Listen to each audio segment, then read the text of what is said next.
There's a certain question that comes up every time with a new Call of Duty game. Who is making it? Entries in this venerable series has alternated between two different developers.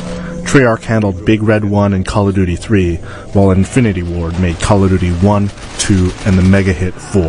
Treyarch has been given a lot of flack for their work on the series, but they've returned once again to present a World at War. Built on the Call of Duty 4 engine, World at War has a lot to live up to. After all, it's not easy to follow such a smash hit. World at War decides to shed the trappings of modern combat and instead goes back to World War II. The game pits you as a Marine in the Pacific Theater and as a Russian soldier during the push to Berlin. Yes, there have been a lot of World War II games by now, but at least this one deals with battles that haven't been explored too much already. The war in the Pacific was a completely different kind of war. Jungle terrain and ambushes made for very brutal and claustrophobic fighting, and Treyarch really pushes this angle.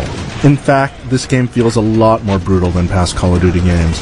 The tone is set very early on by opening with a torture scene, and melee attacks are vicious. This makes it feel like fighting is more about survival than about winning a global war, and this is a refreshing change. For example, there is a flying boat mission that is similar to Call of Duty 4's gunship mission. Whereas Call of Duty 4 had this eerie feeling of cold detachment, World at War puts you right in the middle with guys screaming and boats exploding all over the place.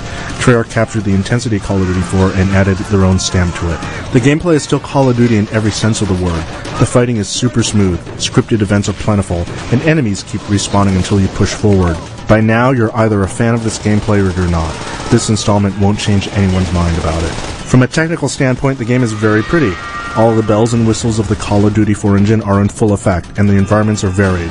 If you just expected to be fighting in jungles all the time in the Pacific, that is definitely not the case. The vehicle levels are fun, and it changes up the action. Meanwhile, the sound is spot on. All of this ups the player's immersion quite a bit.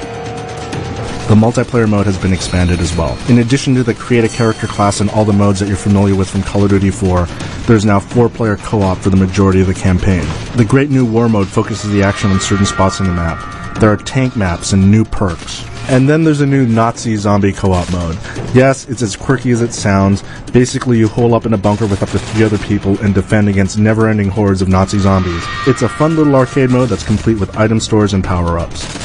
The value of what you're getting is very good for the asking price, and Treyarch did a very admirable job with this game. You can even make the argument that this is one of the best and most feature-rich World War II shooters out there, depending on your biases. Yes, it does borrow from Call of Duty 4, but it also expands on it. You will get your money's worth with World at War, and it will make the wait for Infinity Ward's next Call of Duty all that much easier. For the full written review, head over to IGN.com.